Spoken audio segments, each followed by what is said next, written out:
the Universal Orlando Resort for over 4 years, you are listening to the unofficial Universal Orlando podcast.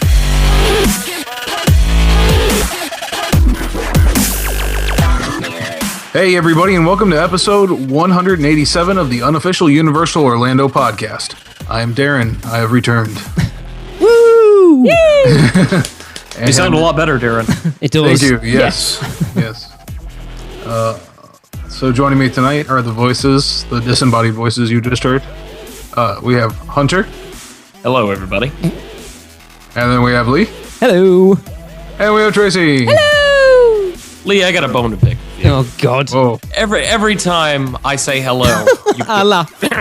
you snort. I know. I even noticed is it it? myself, but I don't know. Yeah, Because I noticed that there as well, and I just thought, I do that every time. It's every just, single time. no I'm one- like, hello, and then Lee goes, Had a Pavlovian response now. I think it's I don't know what Hunter's going to do with these intros, and it's kind of like when he just goes, hello. Like, oh, that's a shock. yeah. One day we're going to get past the introductions, and then I'm just going to drop a bombshell on you. I got to figure out what's appropriate. You just did that. I wasn't expecting that. Okay, there we go. Well, we have no Producers Club birthdays again this week, but we've had a few people inquire about joining the Producers Club, but you can't because it's very exclusive. No one, we contact you. No, but we will be looking to release some details on that soon, so stay tuned. Yeah. But now, on to the great ice cream debate from Chris. What's up, UUOP crew? This is Dr. Evil coming to you from right outside of Diagon Alley, and I just wanted to weigh in on the Florean Fortescue debate. I also happen to fall in the salted caramel blondie camp. However, as one who never leaves things well enough alone, I have a bonus answer to go with that. Now, you get 2 scoops of ice cream in your bowl, and I've found that to keep things from getting too sweet, the best combo is the salted caramel blondie and the apple crumble. Caramel apple is delicious. Anywho, thanks guys. Can't wait until next time. All right, bye. Neither can we. Sounds like a really good combo. It does. That means officially, right, because I am actually keeping up on the tally for this one, that chili chocolate and salted caramel blondie are currently tying for first place. Dun, dun, dun. We're going to need to duke it out some. Yeah. 3 apiece on those 2. Maybe we might have to have an emergency flight out there. I could handle that. If there's a tiebreaker, so keep it a tiebreaker, people. We might have to fly out and just sort that out. We need to try more. Yeah. And continuing with the tradition of reading Lee's typos I knew you were going out to do loud. that. Hanks, Chris, if you want your vote to be heard, just record us a message on your phone telling us who you are, where you are, and which is your favorite Florean Fortescue's ice cream flavor. You can email them to us at podcast@uuopodcast.com. Or, alternatively, if you want to pick chocolate chili, you can send them in as speakpipe.com/UUO podcast. Yep. Any other pressing items here? No. All right, then let's go on with the news.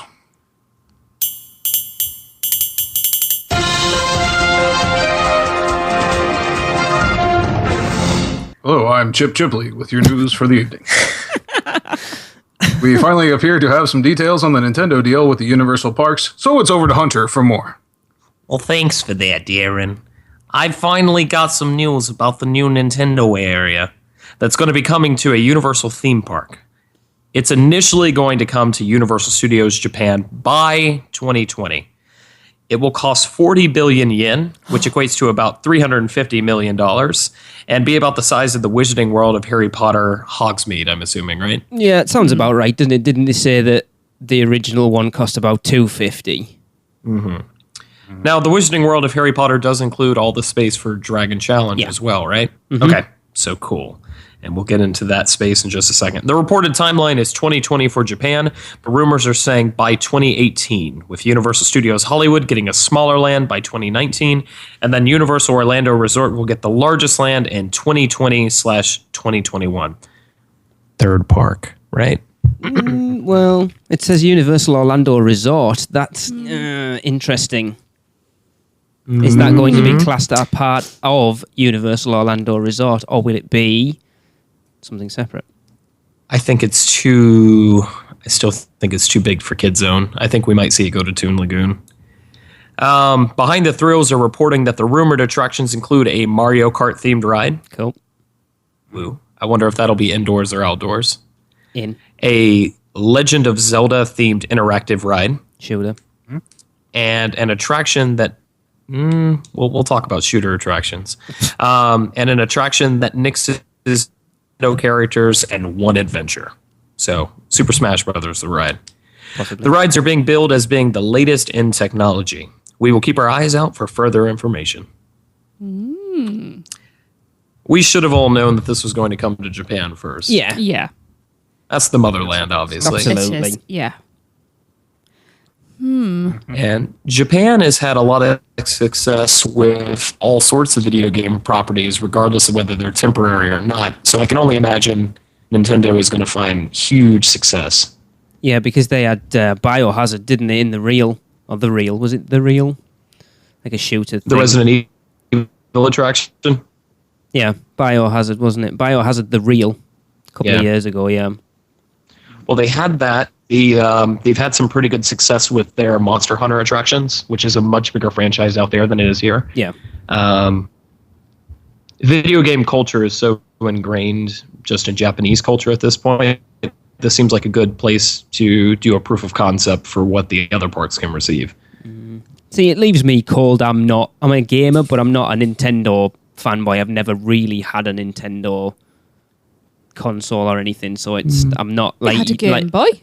Yeah, but I wasn't that massively involved in it. You talked to like someone like Hunter. Hunter's a huge Nintendo fan. That's not me, so I'm not like, it's like, it'd be cool, but I'm not that bothered. Well, Lee, it's also, I think it's a world thing too, because Sony has the biggest stake out there, don't they? Yeah, I would say so. Right now, yeah. Yeah, they're outselling Xbox. Because the aren't they? PlayStation was y'all's first big video game console out there. Yeah. Yeah, I'd say so. Okay. Well, Mardi Gras continues this weekend with more concerts, so over to Tracy to let us know who's playing. Right. Well, on Saturday, March 19th, we have Shawn Mendes, who's performing. Performing. What? I need to. That left me in stitches. Am I right? And then Three Doors Down will be performing on Sunday the 20th. And following that, we have REO Speedwagon on March the 26th. Do you know, I've got something to say. Oh, can you actually say it, Me? or will it be... All of you, to be quite honest. It's things like this that have happened so far in the Shall I get my little violin 8 minutes out? and 7 seconds that we've been recording this show, along with the rumour that we're going to be talking about early, make me want to step away from this bloody thing. Can I just say, poor Hunter, 3 seconds in, Yeah, he gets a laugh. I find him funny. we find you funny? You don't find me funny, you just find my In the mistypes head? funny. And Lee, like REO Speedwagon, I'm going to keep on loving you, buddy. No. Oh, And that makes it all worthwhile. there you go. Shawn Now Mendes we're I've all never heard of. sentimental and No, buried in our blankets. Yeah, Three Doors Down I've never heard of. I've heard of them, but couldn't name What? anything. Yeah, They did that Kryptonite? song, Kryptonite. Yeah. yeah, I don't know That's it. probably their biggest song. Did they make it over here? I've never heard of them. They're a pretty big rock. I mean, they're butt rock, but they're a pretty big band out here. For us English people, what is butt rock? Yeah, for us American people, what is but Butt rock, sometimes you'll hear it referred to as dad rock. It's just like All right. generic hard rock music. Okay, Nickelback style. yeah, Yeah, Okay. kind of just generic commercial rock and roll music. crap. It can be. Stay indie. Yeah. Stay fly. I wouldn't rush out the door to see any of them. No, but from what I understand, Three Doors Down had a huge turnout last time, so that should be a pretty big concert. Okay, And Adam Lambert, which happened just a few evenings ago, apparently that was pretty full as well. So they're doing pretty good with Mardi Gras this year. yeah. Yeah, definitely. Another news item has appeared. Over to Darren for more. The Toothsome Chocolate Factory and Savory Feast Emporium at Universal City Walk may be the most spectacularly delicious example yet of what happens when Universal creative team that designs theme park attractions comes together with a culinary team that creates blockbuster food and beverage experiences. Yeah. This set to open later this year, the Toothsome Chocolate Factory will be a full-service restaurant that brings together a specially created and expansive menu, plus an incredible array of gourmet-level chocolates and desserts, all in a highly themed, unique environment that can only be found at Universal City Walk. Any They should guesses have where Gene this is going to Wilder be? open it. Oh, Yep. it's the NBA City replacement. I know they've already Yes. started working on the outside of it. Yep, which makes sense that people thought it was a Cheesecake Factory Yeah. when it's a very Cheesecake Factory-like concept. It looks awesome. The restaurant... It's a very steampunk. Yeah. Yeah, it looks very Charlie and the Chocolate Factory. Yeah, it does very much Yeah. so. Yeah, the restaurant will be located near the entrance to Universal's Islands of Adventure theme park and visible around the entire City Walk Lagoon. Welcome to the 19th century inspired steampunk era chocolate factory, complete with towering smokestacks, tanks, and antique piping. Inside, a mix of brass, dark wood, and gadgetry, along with the staff who will look and act the part. I wonder what Cool. that Oh, means. good. Are we going to get like a themed restaurant then? Awesome. Because I think Universal are Hunter. I don't know whether you've been yet, Darren. I think Universal are crying out for something, and this isn't going to be it. But along the lines of the 50s prime time at Hollywood Studios, they need something like that. Something with a gimmick. To me, it sounds like what Disney's doing with Skipper Canteen right now. Okay. I see a lot of similarity there, aside from it not being in the park. But if they're going to have servers that are going to look and act the part, I'll be interested to see what that is. Yep. I think we're going to see a lot of handlebar mustaches and Atlantic accents. There we go.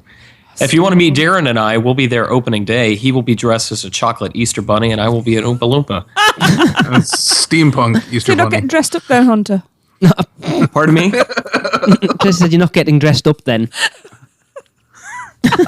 I'm just going to sit out. I'm going to get a horrible spray tan the day before, and I will be ready. Oh, there's so many things I could say about It makes going Tallest to. Oompa Loompa you have ever seen. This is very true. It makes me laugh that it's called the Toothsome Chocolate Factory. Toothsome and chocolate don't go together. I don't even know what I bet as, given your profession, Lee, you're kind of cringing at the thought. Yeah. Toothless Chocolate Factory, maybe. But see, when you say it like that, I want How to Train Your Dragon to be. Yes. Chocolate toothless. Yeah. I love I the would fact eat that that. it's the steampunk vibe and everything. Yeah, Yeah. and it's not just all desserts either, because they've also got all-day brunch, crepes, and quiches to unique takes on classic steak, seafood, and pasta entrees, gourmet burgers, sandwiches, scrumptious salads, and so much more. That's pretty cool. It's a very Cheesecake Factory concept, it Yeah. looks like. Yeah, which is what Yes. Darren said. It's not really a surprise that the rumours for that have been going around, but at least this puts to bed the rumour that's reared its ugly head in the last week again that the WDW, we're not having that, the WWE Hall of Fame thing was going in to replace NBA City, so at least that's now died. Yeah, we can confirm that it's not happening. Good. But the WrestleMania, their biggest event, is coming to Orlando next year, so Yeah. who knows? Maybe it'll be somewhere else around Orlando. But yeah, definitely not a Universal. Yeah. See, I'm kind of disappointed we're losing that concept because I just wanted to see my server pile drive my food into a table. Oh, yeah! Like, you know how they usually have another server help the person bring out the food? Instead of doing that, the other person just brings out like a steel ladder. Yeah. Definitely. All desserts served on a ladder. Whoever gets up to the top first. Ooh, you gonna enjoy this dessert? So yeah. But anyway, speaking of desserts again, the Artisan Milkshake Collection will include shakes with names such as Chocolate Times 5. It'll bring mixed all the with boys to the yard. Mixed with chocolate spirals, chocolate chunks, chocolate ice cream, and more. I'm guessing more chocolate, like at least 2 more. Along with bacon brittle, espresso buzz, red velvet, and key lime pie. Oh, I like the sound of the key lime pie one.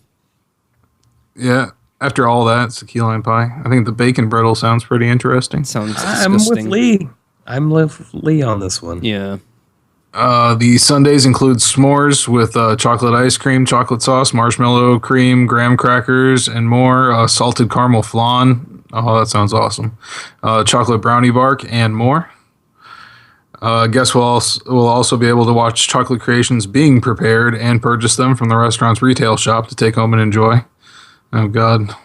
So it's pretty much ruled out us ever going there because Tracy doesn't like chocolate. Well, they got more. It's more than just chocolate. The new restaurant will be the latest in a progression of incredibly popular dining concepts that have opened at Universal City Walk over the past couple of years. 9 new concepts in 2 years, to be exact. Wow. So, it needed it. yeah. Yeah. I still believe it needs... The problem is everything they've replaced has been restaurants with restaurants. There's not a lot else to do. If you're not eating and you're not going to see a film, it needs something else in there to keep people in other than just like going out for a meal, to make it more of a nighttime destination, really. We talked about it not too long ago, but there was that Jekyll and Hyde restaurant that was rumored to be coming, which was kind of like an adventure club that would have concept. been awesome. I think that would have been a good fit. I'm sorry to see that they haven't taken that idea up yet. Yeah, I think maybe like they brought Pick in, which I thought was a really good concept, but it's never... I don't think it's taken off, really. I mean, we never really saw anybody in that when we've been over. It's just too expensive. Like, it's a place to go look at things, but they've really upcharged a lot of things. And usually I can search whatever's there on Google and find it a lot cheaper on Amazon or something like that. So, especially if you buy like the Funko Pops or whatever they're selling at that place. Yeah, definitely. It's awkward, isn't it, in a place like City Walk? I know Disney are getting a lot of sort of complaints over Disney Springs at the moment. What retail places do you put in somewhere like that people are going to want to spend money in? Well, supposedly Disney Springs concept, they just announced like a whole bunch of new stores, and that's going to include like an Apple store. Because what they're aiming with, I think it's hard to compare, even though we like to, because Disney Springs... Their idea is you're on Disney property. We don't want you to go to the outlet malls as off property. We'd rather you just buy there. Yeah. City Walk is in the middle of Orlando. It's more, I've always stood by City Walk as more of a locals destination. Disney Springs is kind of a local destination, but it's way more appealing to the tourist crowd. I wish they'd do more stuff like they did with the mini golf, put stuff like that in that's going to give you a reason to... you come out the parks, you go and get something to eat, and then you go and have a couple of rounds of mini golf and then leave, rather than go in, have something to eat, and then leave. I think they're thinking people are either going to go play mini golf, they're going to go dancing at one of the clubs, or they're going to go see a movie. I honestly think the lifespan of those clubs isn't very long. From what I understand, they're pretty popular with the local crowd. That's not my sort of thing, but those clubs do okay. I've heard rumours that Rising Star may not be there much longer. Well, but the clubs that people really like I know people are always talking about the Marley Club. People have a good time going to those locations. I see a lot. Yeah, I see when I'm leaving the park, usually I see a lot of people coming in. Like dressing up and going to one of the clubs. Really? Yeah. That's not your scene over here. No, this is true. I suppose it's not really something I'm aware of because it's not like Trish said, it's not something I do over here, so I'm not going to notice it over there. Well, we have a lot of people that want to go out dancing, but we also have a lot of incidents at like our downtown Orlando clubs, and people don't want to deal with the hassle. Yeah. I guess City Walk is just a safer location to do that. Yeah, it makes sense. Yeah. And, you got free parking after a certain time for Florida residents. If they really wanted to put into Disney, they need to open up some sort of venue like a House of Blues for people to play there. Yes, that'd be a good Because idea. House of Blues does incrably well at Disney. Yes. Actually, Well, we got the Hard Rock Live, but true. That's true, yeah, actually forget been about in that. there. But it feels like House of Blues always gets the better bands and acts. I always feel that the Hard Rock Live is something that unless you're looking for, you don't. It's not really advertised. I totally just forgot about it until Darren brought it up. Actually, it was a really good because point. I can't even think of any bands that and I listen to a lot of music that have played there recently. It's always like comedians and stage presentations and things like that. But to be quite honest, for me, I'd rather see like a stand-up or something, because I know Kevin Smith was there recently, wasn't he? But yeah, so I mean, I think it's a good. It'll be a good concept. It'll draw people in, and it's like a dessert-focused place. Which I'm trying to think that. I mean, you've got like the yogurt place, the frozen yogurt, but really that's all for like a dessert-themed location, right? So this sounds like it's going to be Universal's new flagship restaurant, doesn't it? Yeah, it's good that they've owned it as well. That it's not like an outside company coming in. Well, not even that, but are we the only people that have had an iffy experience with Cowfish at this point? No. Yeah. I don't know if Cowfish was the rollicking success that they expected it to be. Which is a shame, because it could be. Yeah, from our experience, it was 100% staff. That was the issue, but... Yeah. I mean, I know when we were over in October, it needs something over that side of City Walk as well, because there's no reason to go over there. Unless you're going to the Hard Rock Live, you've no reason to go anywhere near that side of City Walk. So putting this there... Well, they have these two little parks there, too. Yeah. No, you know what I mean? Unless you're crossing between one and the other, you're going to spend all your time on City Walk in the main hub of it.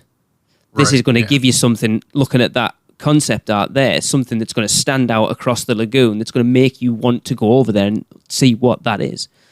Yeah. And if that gives me an excuse to stand outside Islands of Adventure at night, that's fine by me. I'll agree with that. Yep. Definitely. I'm looking forward to it. And I'm sure we'll get a lot more information as it progresses here, because I don't imagine it taking too long to get set up there. No, as I say, I know they've started on the outside work already. Yeah. All right. Well, let's head over to Jurassic Park for another Autism at the Park with Maureen. Hi, this is Maureen Deal with Autism at the Parks, and I'm reporting from Universal Orlando Resort for the unofficial Universal Orlando podcast.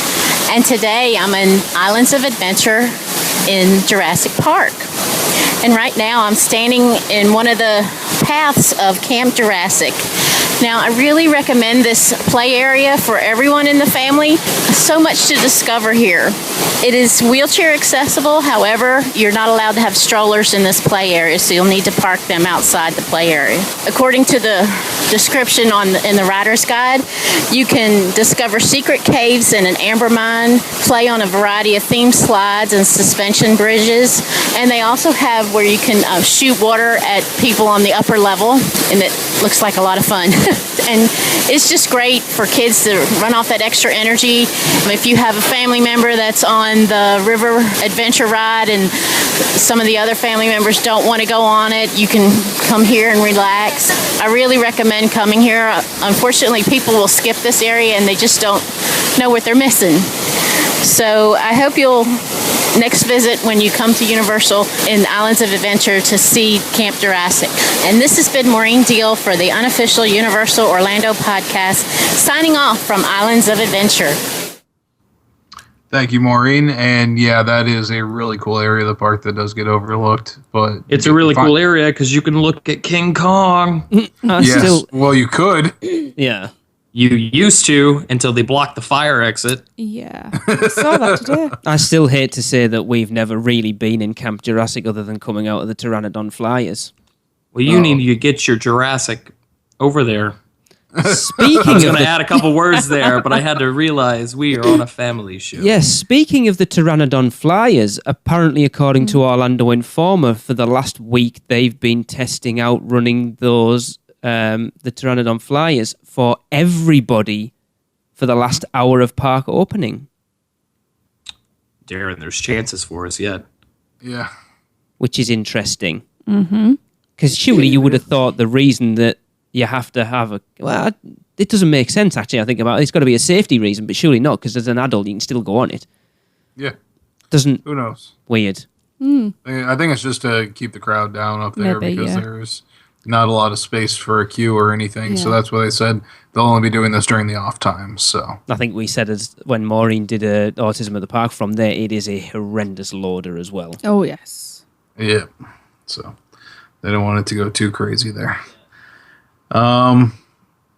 But yeah, so thanks for that. But you do have to go and see the like the amber mines and actually go in the cave systems because it is incredible. It's really cool what they did, and it is unfortunate that not a lot of people see it. So Best definitely theme check park that. play area around. Yeah. And before we go for a break, we have an email from Tyler York. What's up, UUOP? I have been listening to you guys for the last few months because my bachelor party is coming up on March 18th, and I'm taking all my groomsmen with me to Universal. And it's going to be amazing. I'm super excited about it. My best man has never really been to Islands of Adventure.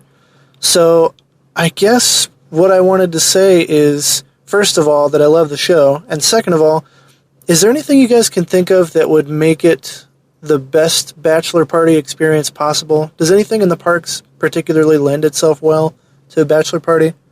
Anyway, thanks, and I'll keep listening. How good are you at making brownies? Okay, I've been thinking about this. Right, you go to Florean Fortescue's in Diagon Alley and eat as much ice cream as you can. You then get the Hogwarts Express over. Hey, Lee, he still has to fit in a suit like the next day. Yeah, who cares? Okay. Get the Hogwarts Express over to Hogsmeade, go in the Hog's Head, drink as much Hog's Head brew as All you right, so what possibly you're saying can. is it's all going And to then come get back on out Riptide anyway. Rocket. So No. Go and do Dragon Challenge. Oh, Get absolutely hammered and then go and do Dragon that's Challenge. got to be great for everybody. Who cares? It's his bachelor party. Um, Get hammered and go and do Ollivander's with just your group. Yeah. That would be fun. Yeah. Well, yeah. There's no exotic dancers or anything at Universal. No. Hunter So will if you ask him. there won't be any of that. But I don't know. I guess the second most important thing in a bachelor party then is probably drinking, right? So Fat NBC. Tuesdays. Oh, yeah. I can never recommend that enough. Opens a little late though, so you're gonna have to pregame somewhere else, and then head out to City Walk for that, and then go back on. But I mean, just enjoying the park. Really, I can't think of anything. What I would do is something Nina brought up on one of the last shows. Wear a pin that Yeah, that's a says, good "Hey, point. I'm Absolutely. celebrating." Yeah. And I'm sure some of the team members will make that as, I don't want to use the word magical, but as universal for you as possible. Yeah. Yes. Just going off the back of drinking, what about going around with the signature drinks that have the souvenir glasses? That's a really good idea. You guys are turning Islands of Adventure into Epcot right now, though. Yeah, but he's, again, Yeah, he's around drinking his everywhere, you'll bachelor have And party. if you took a Sharpie with you, you could get the glasses signed. Ultimate souvenirs. So you go and try all 3 Duffs in Springfield. You go and try Yes. the 2 in Diagon Alley. And your fire whiskey. See, I don't know what And- the rest of them is because I don't drink. And I would wear a tuxedo all day long and take a Yeah. picture when you walk in and take a picture when you walk out. Yeah. Yes. Tuxedo T-shirts at least, at the very least. Those aren't going to show the wear and tear and the damage that I want them to, Darren. So another thing that's quite important, bachelor parties, boobs. What? Boobs. E.T. You got 2 on the show Oh, right God, now. yeah. Right, Oh, E.T. Yes, with old booby necklace alien. Yep. There you go. There's your boobs. It's difficult. It's a theme park. Family friendly-ish. Like, nothing really lends itself to a bachelor party. I'm just thinking, Yeah. is there anything Just you can volunteer for? It's really all I can think of. Drinking and Finnegan's. Finnegan's is your friend. Yeah, Mardi Gras. Yeah. Yeah, it depends on when you're actually going. That makes a big difference. So they're Is it going on the March 16th? 18th. So this weekend. Oh yeah. So yeah, definitely Mardi Gras will be going on. Yeah. You'll be watching Three Doors Down. Woo! So wear your plaid cargo shorts and rock out. There you go. Put on a flannel shirt. Enjoy that dad rock. Yeah. Oh, I'm thinking. I don't know. Ooh. Running this around is the tough, park though. thinking. Yeah, I don't think there's anything specific that's going to sort of lend itself Yeah. to... None of us have really been to any of the clubs No. in City Walk, so there's probably some cool stuff going on there. You've got NBC, I suppose, haven't they? Go to NBC and try all 100 beers. He wants to There actually you survive. Now we know why Lee doesn't drink. Yeah. All his suggestions. Lee's like, I'm going to do it all at once. I'm going to not do it at all. That sounds about right. Yeah.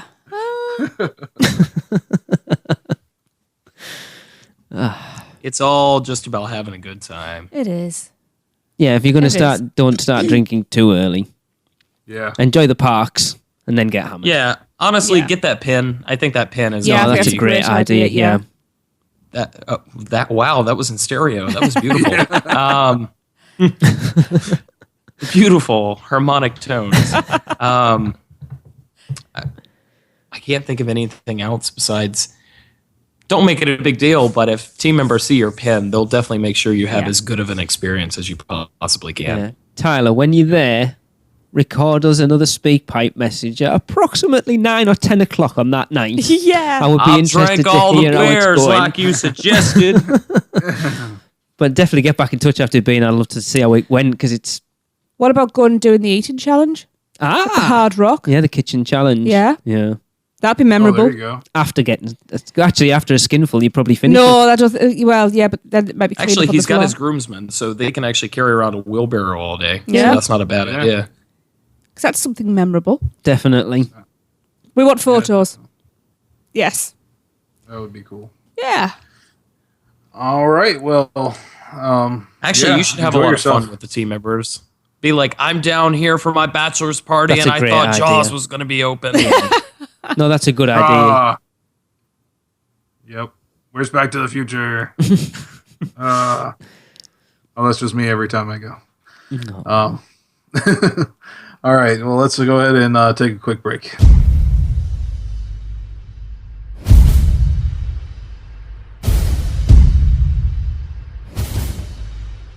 Ladies and gentlemen, the 8th wonder of the world is returning to Universal Orlando Resort. So let our friends at Fairy Godmother Travel take care of the resort reservation. They are a Universal Parks and Resorts specialist, as well as being an authorised Disney vacation planner, and their service is free to you. From the awesome Cabana Bay Hotel to those other hotels run by a mouse, Fairy Godmother Travel can book all your Orlando vacation needs. So, you don't need to miss the chance to see the amazing King Kong in the flesh. And please make sure to let them know that you heard about Fairy Godmother Travel because of UUOP. Because every UUOP referral helps us to continue to bring you the greatest Universal coverage. Contact them today by phone at 832-284-4002 or toll free at 888-939-642539 or go to fairygodmothertravel.com. Let Fairy Godmother Travel make your next vacation magical. We now return you to your regularly scheduled programming. All right. Welcome back. And it's time to hear from Dr. Ian Malcolm from Universal Studios Hollywood as he got to visit the park last week and check out the new Wizarding World of Harry Potter.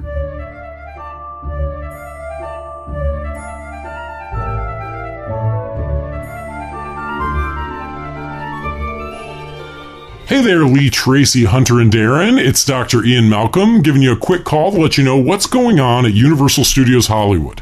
I'm sorry it's been so long since my last report, but my season pass expired and I haven't renewed and gotten a new annual pass. It turns out that my season pass expired the day before technical rehearsals began for the Wizarding World of Harry Potter. So it's pretty impressive that they knew exactly when they were going to start those technical rehearsals. My pass expired 24 hours prior.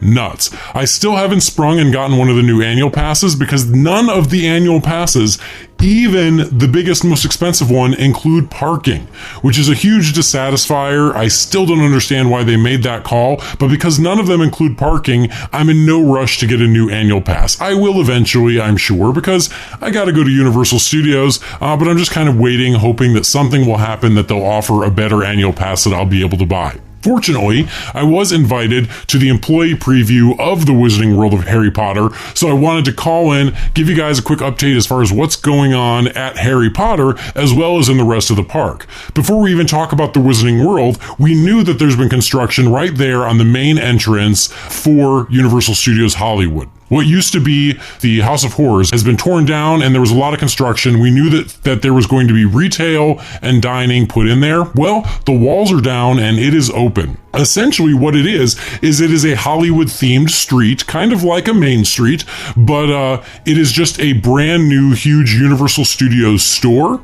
And then next to it is a well-themed out, Hollywood-themed Starbucks. That's all that's there right now. So what they did was they took the Universal Studios store that was originally there next to where the new one is, and they've converted most of it into a Harry Potter only merchandise location, and that's already open. However, the first third of the street is still boarded up and there's still being work done in there. So I'm curious as to what's going to go in there, but right now you've got, as you walk into the park, you've got construction immediately to your left. Then is the Harry Potter specific merchandise location, which used to be the Universal Studios store. Then you go into the brand new huge Universal Studios store, and then finally you hit the new Starbucks. And this is all on the left side. Like I said, the facades are very reminiscent of just kind of old school classic Hollywood, which makes sense for being the entryway into the park. I did take a lot of photos for you, and so I will send those along. You can post them as you like so people can kind of see what they're building. As you turn the corner there, though, there still seems to be a little bit of work happening in the back there, so it's not completely finished, but it's pretty darn close. Now moving forward to the Wizarding World of Harry Potter. Of course, it's beautiful. They did an amazing job. I will say, though, having been to the Wizarding World on the East Coast in Florida, it is very, very, very similar. The differences are few and far between and pretty minor, actually, because overall, it's essentially the same Hogsmeade Village that is in Florida. So you walk in, you've got Hogsmeade, you've got the same snow-covered rooftops, you've got immediately to your left the Honeyduke's candy shop. You've got the Three Broomsticks right after that. It is set up almost exactly like Hogsmeade in Florida. At the end of the street is Hogwarts. To the right of Hogwarts is the Flight of the Hippogriff. What I thought was so interesting, also when you walk right in, is the Hogwarts Express. So much like in Orlando, there's the train right there with steam coming out of it, and then the train conductor was right there meeting guests and taking photos, just like it is in Orlando.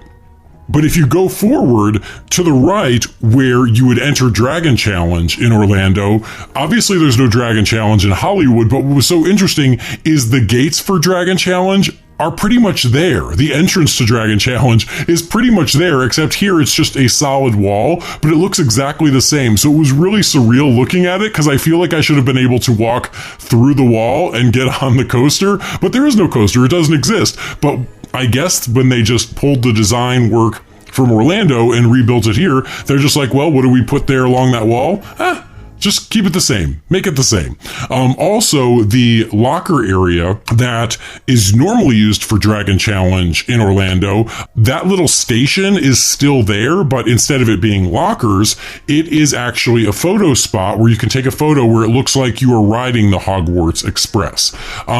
Because it was during a preview night, I feel like there was something that I think normally you pay for the photo and then they superimpose, the countryside through the windows behind you. But because it was preview night, that wasn't happening. So it's just kind of green out the windows, but we were still allowed to take pictures, and it looks like one of the cars from the Hogwarts Express. So that was kind of a fun, nice little use of that area. To the right, as you're walking towards Hogwarts, is the Owlery.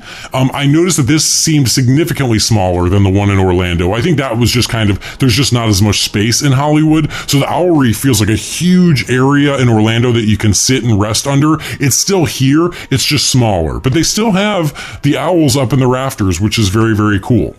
Another thing I noticed that they moved Ollivanders from the right side of the street to the left side of the street. So it is across the street, past the Three Broomsticks, and past the restrooms. The restrooms are in the same spot as they're in Orlando, but after that you hit Ollivanders. And I think the reason for that was because they were able to build a nice long extended queue for Ollivanders, knowing full well what kind of waits happened for that little show there. So there's a whole queue that goes behind the buildings for people waiting to see Ollivanders. And there's a wait time sign, much like it's just another attraction. Other things that I noticed in Orlando, there's kind of that wall that separates the main road and then the left side of the street where like the Three Broomsticks is, there's like a little wall and a frozen fountain. That's gone. That wall is completely gone. So now it's just one big walkway. And I think that that's just for traffic flow. It just helps the flow of people through it. So that was interesting. They pulled that out. Something else I noticed was missing was the snowman.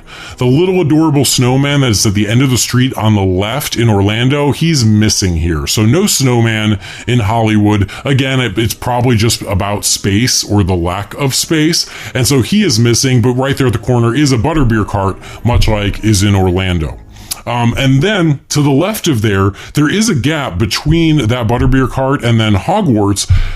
I was waiting to see if they were going to open that up to see if there was additional flow from the Wizarding World into another part of the park. There's not. It's a dead end. So the Wizarding World of Harry Potter, as it stands right now, is a big cul-de-sac, a big dead end. There's no flow at the end of the street to go anywhere else. So in Orlando, you can make a left and go into Jurassic Park. Here, if you make a left, you just hit the extended queue for the Forbidden Journey and nothing else. So to get out, you just have to go back the way you came. They put the flying car that a bigger Harry Potter fan than me would know the name of in the extended queue for Forbidden Journey. And then Hogwarts again is at the end of the street. It looks beautiful. It looks magnificent. It is so incredibly well lit. One thing that was cool is we were there at night because again, it was preview night. It's impossible to take a bad picture of Hogwarts. No matter where you are, if you take a picture of Hogwarts, it is lit and plays so beautifully. It makes you look like a great photographer. So I thought that was really great.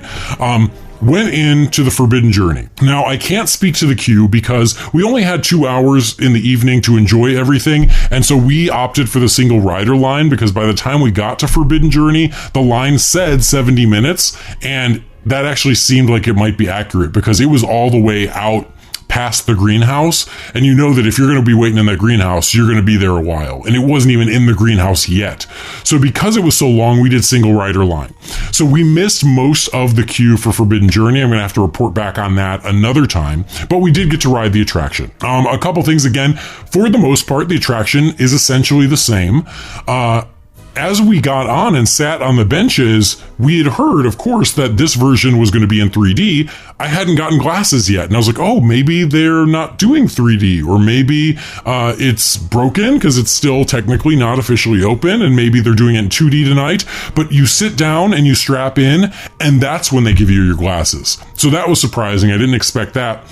They did give us just the Transformers glasses. Apparently, as of now, the goggles, the Quidditch goggles, are apparently in now, but they weren't when I went, and so they were just Transformers glasses. So you put those on.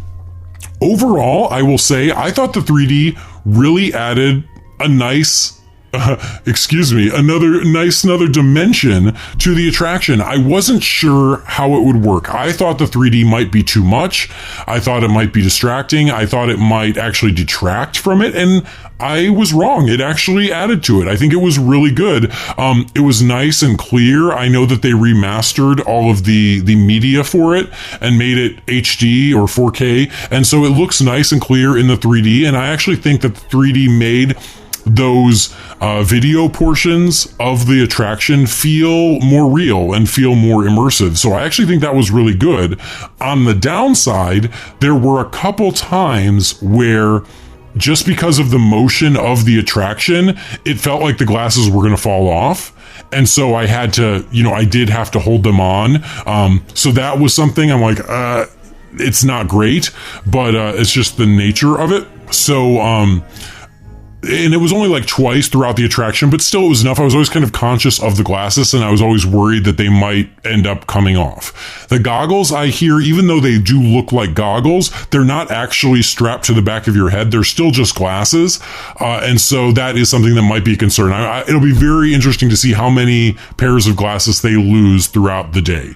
I also heard that the lighting in the attraction was turned up a little bit to kind of counteract the darkness of the glasses, and I didn't think of it while I was riding it, but I do think that that is true now that I've heard it.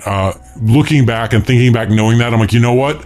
I do think it was brighter. I think that's true. I don't think that's good or bad, but it's good at least that they thought about it, knowing that wearing glasses, you're your vision's going to be obscured for some of the physical elements. The dragon's in there. He looks great. He looks slightly different than he does in Orlando, which is interesting. He has, it seemed like he had more of those spines on his head and on his back, or I'm just not remembering Orlando well enough, but it looked like the design was tweaked a little bit. Overall, again, the most of the attraction seemed the same to me. I feel like the spider portion of the attraction was longer in this one, and again, that could just be my fuzzy memory, or they actually could have lengthened that. A bigger fan than me would know and would be able to say, but next time I go to Orlando, I will keep an eye out for that to see if I'm just remembering it wrong, or if they did in fact add more of that spider portion here. The other thing that I am sure of is they added a lot more Dementors to the attraction here. A lot more. It seems like they are everywhere, and it's pretty scary. A lot of them don't seem to move. I think they just have fans on them kind of blowing their cloaks, but they're everywhere. You truly feel surrounded, whereas in Orlando, it's just a couple. And I know that there were those rumors in Orlando about there were more, but then they turned them off because it was too scary, but they're still back there somewhere. Well, here they're all out in the open, and so you just see a lot more Dementors. There isn't that effect, though, where they project your faces on the mist screen that's in Orlando. They didn't have that here. Either they just didn't carry it over or it wasn't working. We don't know because, again, it was technical rehearsals. Then, right at the part when we were faced with the Dementors, the attraction broke down. So we ended up kind of slightly tilted on our backs, stuck.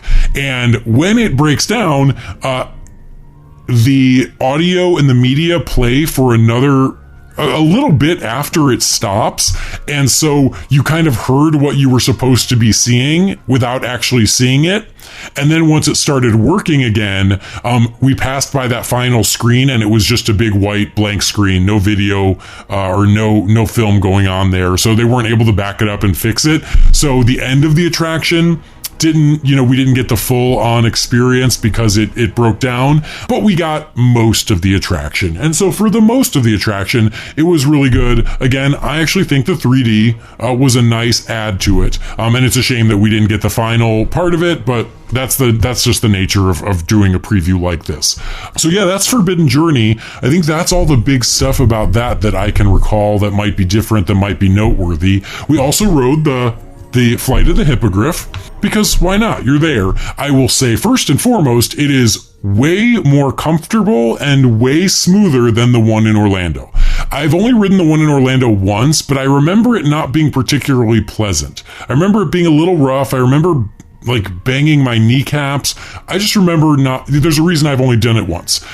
This one was really smooth. I heard it was faster. It's hard to tell. But it was really smooth and really enjoyable and really nice. So I was really glad about that. The queue is nice. You get a much better look and you get much closer to Hagrid's hut in this version because it wasn't wedged into an existing space like it was in Orlando. So here you get to walk all the way by and in front of Hagrid's hut, and then the Hippogriff, Buckbeak, is there as you're about to go up the lift hill, the fully animatronic, and he looks great, and he nods to you as you go up. So that was really cool as well. Other things to note, they do have the interactive wands for all the effects in the windows. I did not purchase one. Instead, what I did was I just stood behind people who had them and enjoyed all those effects for free.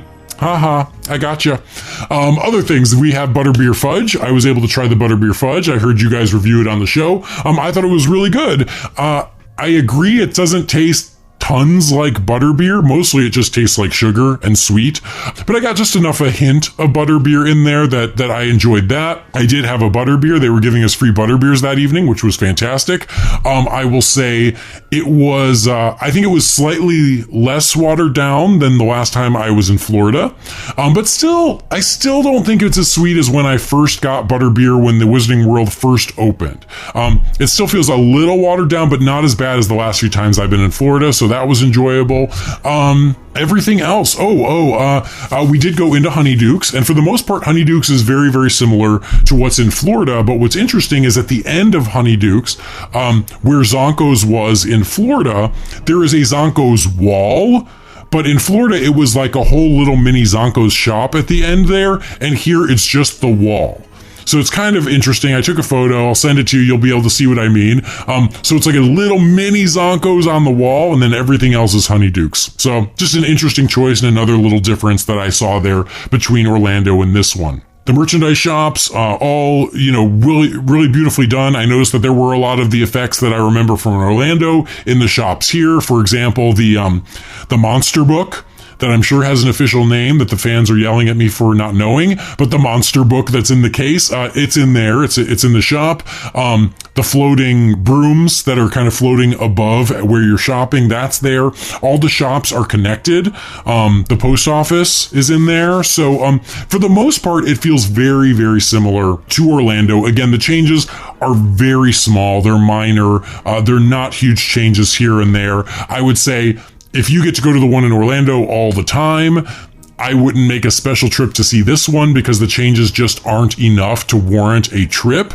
But for people who live on the West Coast who don't get to go to Florida, you have a really good and satisfying Wizarding World here now on this coast that is, I would say, just as good as Hogsmeade in Orlando. So I think it's great in that way. So we had a great time. We loved it. We'll definitely be going back when we suck it up and buy those passes eventually. Just give us a parking option, Universal Hollywood. Just give us a parking option.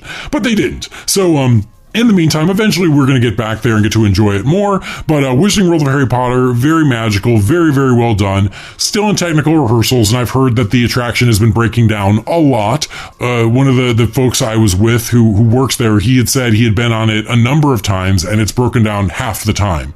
So they're just working out the kinks, making it all happen, but it's not officially open until April 7th, and that's what these rehearsals are for. So really had a great time. Loved seeing that new entry corridor into the park, that new Hollywood-themed part going in. Loved the Wizarding World. Thought they did a beautiful job there. Again, I've got tons of photos to send you guys, so you can put those up on the blog or wherever you like so the listeners can enjoy those. Well, that's all I got for now. So hope all is well with you all. Things are good out here on the West Coast. We will talk to you very, very soon. And until then, this is Dr. Ian Malcolm from Universal Studios Hollywood.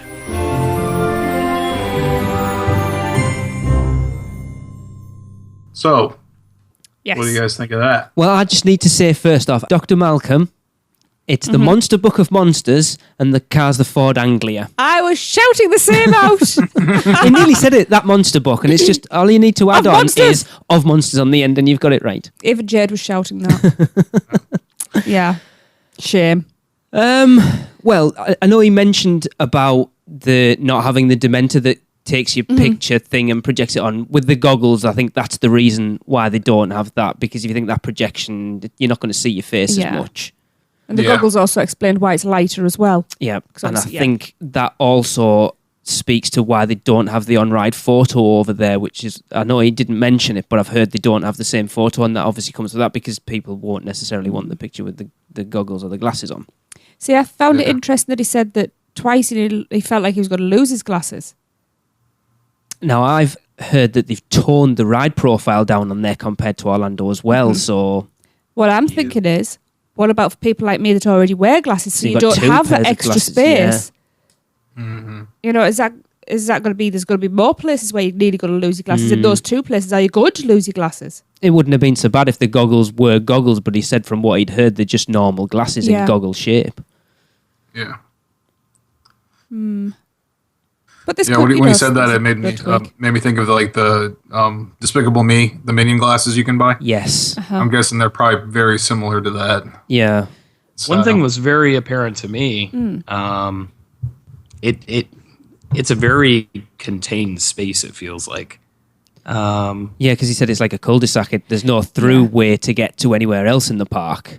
Yeah, but one thing I've noticed, I'm not sure if you guys seen the pictures going around, they've made no effort to hide show buildings at all. Yes, no. It's all just exposed, which I think kind of takes away from the magic. Kind of. I think it takes a lot away from the magic. But yeah, well, you're the one that's been over there, but isn't the studios feel like a studio feel like something they'd try to present like a lot more than your average theme park, like to actually show like buildings and stuff like that. But at the same time, if you're going to build Hogsmeade, people are going to expect to get as good of an experience if not better, because this is the third go around than what we have or what Japan has. We've had issues with our show building. It's exposed, but at least it's behind trees. Theirs is just wide open. It's a big beige building. But then that's just a fact of where Universal Hollywood is. I don't think you can do anything about that. Mm-hmm. Put trees up, which they might eventually do, but yeah, and they're going to take time to bed there in. you go. Oh, well, yes. Now, how do we feel about the 3D? Because I was actually quite surprised that he said it did add something to it. I was expecting him to not like it. Yeah. Kind of trust him as far as attractions go. So. Yeah. But yeah, that I mean, I could see. I mean, they can always use it to enhance what's going on there. So the losing the glasses thing, though, that's I don't want to have to sit there and try to hold them on, but I don't think it'll be a big problem. No. I fear that they're getting the exact same park that we are.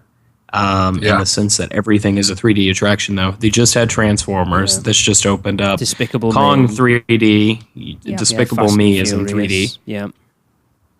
Exactly. Pretty much we supposedly complain about screen-based attractions, but they have pretty much strictly 3D attractions. But then they've got even less space than Orlando has, so it's... So out of 10 rides, if 8 of them are 3D, what does that say? The people out in California like 3D stuff. Yeah. Oh, they're having it forced on them. One thing he didn't mention in that report that I've actually spoken to him about is they didn't have it on at that point, but the stage is there at the end as you go around to Hogsmeade for the Frog Choir and the Tri-Wizard Spirit Rally, so he assumes that they're going to be doing it. Yeah. Hope so. Okay. That's good. Yeah, no snowman. I was just going to say, it's very snad. It's very snad, even. Yeah, it did seem weird that they didn't change the actual design of Hogsmeade. You're going to go where I was going. For the entrance to Dragon Challenge. Yeah, that they couldn't think of anything better than that. Yeah. It does seem a bit odd. That made me chuckle. I've seen the pictures of it. It just seems a little weird. Yeah. Isn't that where you can go in and sit in a Hogwarts Express? That's where the the lockers are. For Dragon Challenge. So, do you think Universal is shooting themselves in the foot a little bit? Not so much with the Japan one, but as far as like Hollywood and Orlando go, by having virtually the same attraction in two places, that you're not going to have. There's no reason for anybody who lives in the Florida area to really go out to Hollywood to experience it, because other than the tram tour, it's got nothing that Orlando doesn't have. If I can be perfectly honest, when I was there, I thought the tram tour by itself was worth the price of admission. You think it's worth making the trip over there, though, for that? Next time I go to California, we will not be going to Hollywood, so I guess not. Yeah, you've got arguably the best Hogsmeade on your doorstep. There's no reason for you to go over there. Japan looks pretty awesome. Yeah, arguably. You're not because they've got the lake. Yeah, but it's on your doorstep. There's no reason for you to go, I need to go to Hollywood because I need to experience the Great Hall dining experience. Or no, because I'm not sure if Darren's going to agree with me, but he probably will, because we tend to think of things the same. I don't view it as the Wizarding World of Harry Potter as Hogsmeade or Diagon Alley. They're a single cohesive experience at this point. Yeah. And I feel going out to Hollywood or to Japan, I'd be like, okay, that's cool. It's the same of what I've already seen. Where's the other half of it? Yeah. Mm-hmm. We're the only people that are going to get Diagon Alley, it looks like. And there's rumors going around that it is going over there at some point. Well, where? They're going to have to expand somehow. I don't know. I think that the only thing that might change things is like the more and more CGI and background effects that people use, the less you need physical sets. So they might only see expansion in the actual sets leaving those particular areas. So, do you feel like you were robbing the identity from that park at that point, though? Yeah, no, definitely. But you're taking away what makes that park unique and trying to make it a carbon copy of what the other parks are. Right, but if they don't have if they don't have the use for the backlot anymore, if they're not doing as much production back there as they are now, that's the main moneymaker for that area. Sure, the tram tour is cool and interesting for sure, but I mean, if that area is not making money like it needs to, that's a lot of land, you know? And they're seeing how successful the theme park business is over here and how crazy it's gotten in the last few years. So Hollywood is, it's a tourist location, but it does not have the draw that, say, something like Orlando does. No, it's not a family destination. And it does not have the appeal worldwide that Orlando does. So I'm just curious, when a little park called Disneyland up the road opens up their Star Wars land, what happens to the Wizarding World there? Are they just taking advantage of the market right now before that opens up?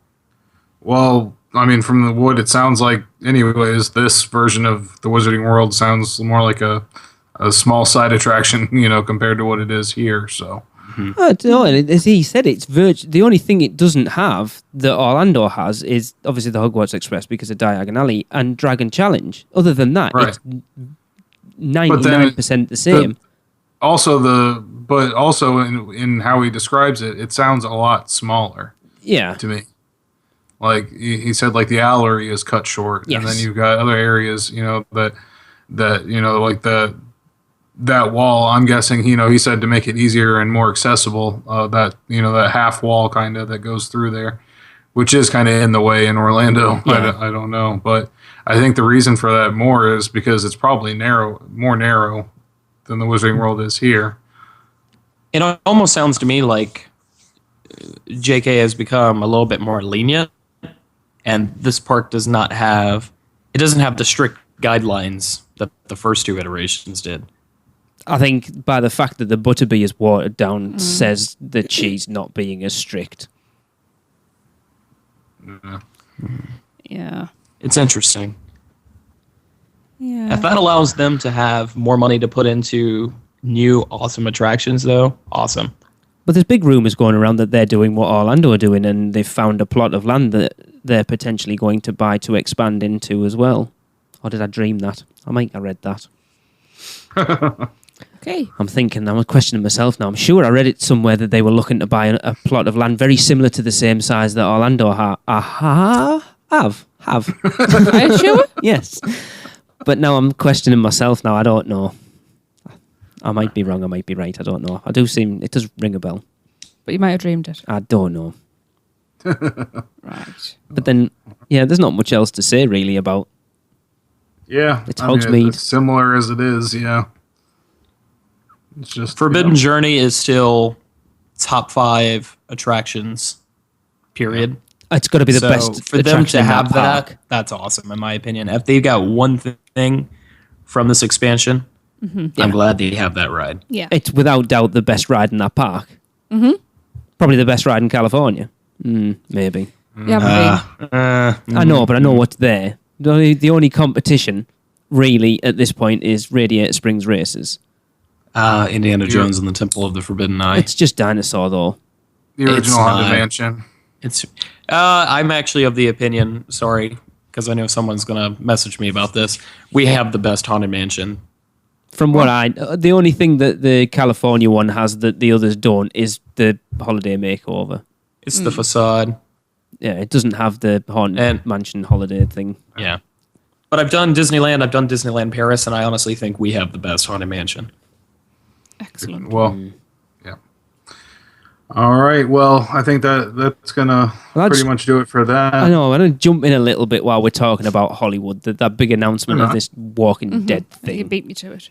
Oh yeah. Surprise! It's coming to Orlando, everybody. From what we hear. It's a Walking Dead. You like The Walking Dead? Just because we fell out with The Walking Dead, there are still lots of millions fans. and millions of people who love The Walking Dead. Right. Hope you hate the Men in Black. Oh, we'll get there in a second. But you look at apparently the house at Halloween Horror Nights out in Hollywood last year was far, far better. I was talking to Shannon who runs Nightmarish Conjurings, who is James Carter from Creepy Kingdom's girlfriend, and she said the one out in Hollywood last year was fantastic and far, far better than the one in Orlando. Well, to which I replied, much. pretty much that, yeah. It didn't have much to beat. Yeah. I don't know. Right, okay then. If that was far superior to ours then let's hope that permanent attraction is going to be as good as that. I think it being a year-round thing, it has to be. So let's try and be positive. Look, The biggest problem with House zombies. of Horrors is that it was never, staffed. Yeah. Yeah. Now, Darren's just mentioned something there that makes me want to bash my brains out against the wall. Zombies would like you. Yeah, zombies will Easy be your meal. best friend. If this, I've said it, if this rumor is true, this podcast may end shortly.